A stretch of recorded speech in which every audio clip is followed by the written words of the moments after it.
A day in my life sang feeling vlogger ng Ilongga nga wala kwarta.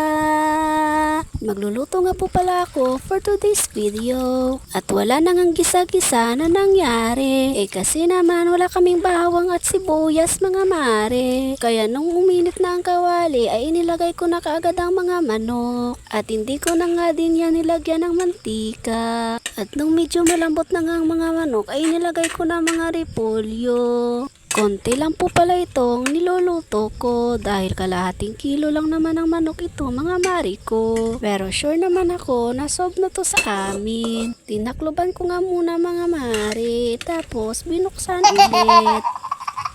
At malambot na nga siya mga mari. Kaya naman inilagay ko ng mga Mickey. What?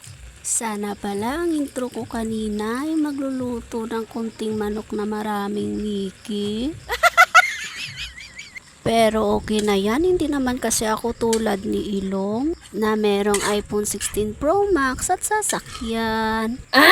Pero hindi sad ang life ko. Okay lang na mahirap ang buhay. Ang importante, hindi tayo nang-aaway. At kung swerte man kayo sa buhay, ay huwag dapat niyong ipagmayabang. Dahil yung mamahaling bahay, mamahaling gamit o sasakyan, hindi nyo yan madadala kapag kayo ay nawala. Kaya maging humble lang palagi. O siya mga mare, bago ko pa nakalimutan na nagluluto pala ako, naglagay na po pala ako diyan ng bitsin. At hindi ko na nga ito lalagyan pa ng asin. Dahil kanina nakapaglagay na ako mga mare.